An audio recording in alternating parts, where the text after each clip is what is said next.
नमस्कार दोस्तों, मैं ग्रामीण मल्ला से चकबंदी के समक्ष कुछ बातें आपके सामने यहाँ पे हमारे केवलानंद तिवारी जी हल्द्वानी से यहाँ आए हुए हैं और उनसे हम चकबंदी के बारे में जानकारी लेना चाहेंगे और बात कराते हैं आपकी सीधा उनसे।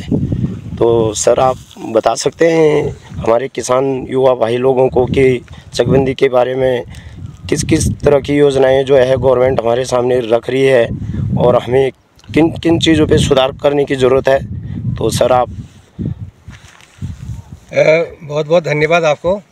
मैं अपना परिचय आपको दे दूं। मैं केवलानंद तिवारी, रहने वाला बेसिकली रानीखेत से हूं और यहाँ चकबंदी के बारे में काफ़ी समय से हम लोग लगे हुए हैं, क्योंकि जैसा आप सभी लोग जानते ही हैं,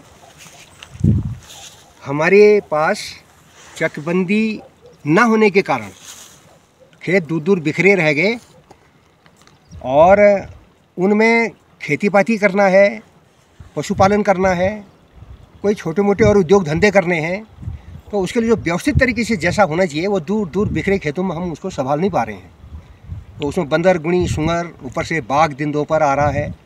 तो इन सारी समस्याओं का निदान काफ़ी समय से सोचते सोचते ये हुआ कि साहब चकबंदी के लिए यहाँ पर सरकार के सामने ये बात को रखा जाए। जी सर।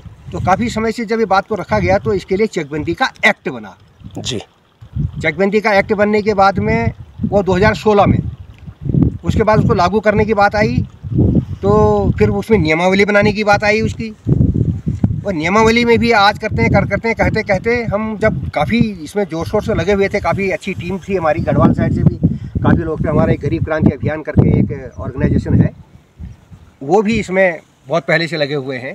तो मैं तो कहीं जॉब में था नॉर्थ ईस्ट अरुणाचल में, वहाँ से रिटायर होने के बाद में फिर मैं बहुत पहले से लगा हुआ था। लेकिन मुझे ये लोग मिले साथ हो तो मुझे काफ़ी हौसला मिला कि चलो यहाँ कुछ हो रहा है तो हम इसको और आगे बढ़ाएं।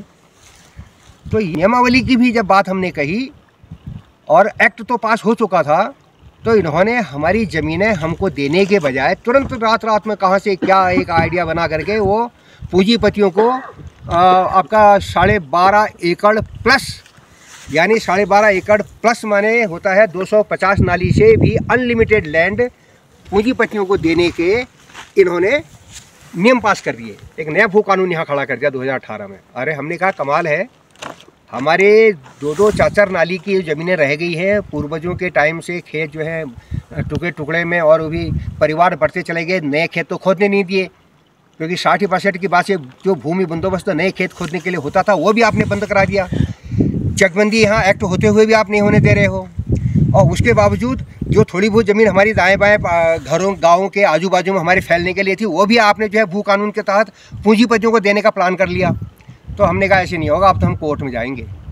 जी सर। जब हमने कोर्ट में जाने का प्लान किया तो कई लोगों ने फिर बात की, साहब क्या है कैसा। हमने कहा ये क्या है कैसा है नहीं, आपको धरातल पर काम करना है। यहाँ पर सैकड़ों गांव तैयार हैं चकबंदी के लिए, आप अगर चाहो तो उसके सारे रिकॉर्ड वगैरह पुराने निकाल के देख सकते हो। जी जी। तो इतना एक्ट पास हो गया, गांव तैयार हैं, आपको क्या कहते हैं राजस्व डिपार्टमेंट को ये ड्यूटी दे दी गई कि आप चकबंदी का काम करिए। तो सर, हम एक्चुअली माफ़ी चाहेंगे थोड़ा समय के मद्देनज़र रखते हुए। तो सर, आप हमें ये बता पाएंगे कि इसका निष्कर्ष क्या निकला है और हमें आगे क्या करने की ज़रूरत है।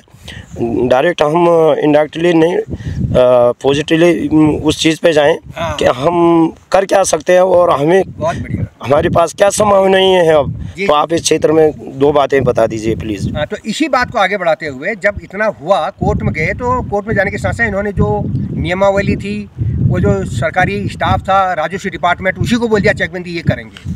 बहुत अच्छा हो गया। हमने कहा तब जब आप कह दिया है तो साहब आप कर दीजिए। ये 2020 की बात है। 2020 में जब ऐसा हो गया तो हम इंतजार करते रहे। लास्ट में जब नहीं हुआ तो फिर हमने कोर्ट में डाला। हमने कहा साहब ऐसे नहीं होगा, अब आप क्यों नहीं कर रहे हो, अब तो करो ना।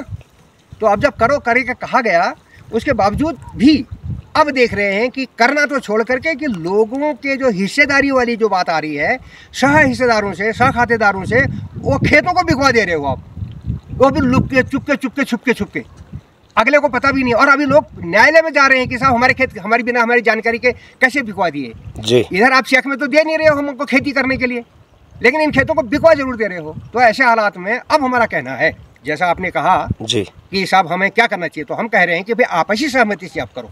एक्ट आपके पास मौजूद है, इस एक्ट के तहत फ्री में ये काम होता है जी। पहले भी लोग कहते थे कि साहब कैसे हो जाएगा, आप खरीदिए और रजिस्ट्री चार्ज दीजिए। एक नाली का कम से कम 20,000 रुपया होता है। अगर सड़क, बिजली, पानी और स्कूल, अस्पताल के नज़दीक अगर खेत हैं आपके, तो उसके तो रजिस्ट्री चार्ज है 30, 40, 50, 60,000 रुपया एक एक नाली का है। तो 20 नाली मिनिमम होता है, जो उस हिसाब से हमको तो फ्री में होता है चकबंदी एक्ट के तहत। तो चकबंदी एक्ट की सुविधा लोगों को मिलनी चाहिए। तो ये हमारा साफ कहना है कि अब लोग जो है अपने से अपने भाइयों में आपसी सहमति से, सरकार तो देखो सब कुछ होते हुए भी कुछ नहीं कर रही है, उल्टे खेत बिकवाने में इंटरेस्ट ले रही है, उसमें उनके कमीशन है, ये है, वो है, पता नहीं क्या क्या वो एंजॉय कर रहे हैं आगे। लेकिन हमारी तो जमीन जो है भूमिहीन हो रहे हैं लोग जी। इस चक्कर में जल्दीबाजी महाराज में थोड़ा थोड़ा अपनी जमीन बेच रहा है। अगर व्यक्तिगत हो जाएगा तो फिर कोई भी आदमी जबरदस्ती नहीं बेचेगा और आपकी बिना परमिशन के वो नहीं बिक सकता। तो आपके बच्चों के लिए वो ज़मीन सुरक्षित है। फिर आप कुछ भी उद्योग उसमें लगा सकते हो, कोई भी आप कृषि जन्य रोजगार वगैरह जो भी चाहें आप। और यहीं देखिए इन्होंने यहाँ फिश पॉन्ड वगैरह खुला हुआ है, थोड़ा सा उसको दिखाइए, बहुत अच्छा लगा। और ये हरी जी ने इधर जो है कीवी का गार्डन कर रखा है, देखिए आप हैं। तो और इसके बाद नीचे इन्होंने सेब का कर रखा है, अभी जो सघन वृक्षारोपण चल रहा है एप्पल के अंदर है, पॉली हाउस कर रखा है। यानी अपनी ज़मीन, अगर ये ज़मीन भी आज की तारीख में आपकी अगर हिस्सेदारी में है तो उसको व्यक्तिगत करा लो, क्योंकि क्या आने वाले ज़माने में आपका कोई हिस्सेदार कह सकता है कि ये खेत मेरा भी है, तो उस दिन आप फंस जाएंगे और उस दिन ये जो कोर्ट कचहरी में आपको नचा देंगे। और इससे अच्छा अभी आप उसको व्यक्तिगत करा लो और भाइयों से बोलो आप मेरा जो वहाँ का खेत है उनको आप ले लो। तो ये अभी हम इस अभियान में चल रहे हैं और इसमें बहुत लोग जुड़ रहे हैं। मुझे आशा है आप लोग भी इसको करेंगे। तो मैं इन्हीं बातों के साथ फिलहाल इस वीडियो को यहाँ पर स्टॉप करता हूँ। बहुत बहुत धन्यवाद सर।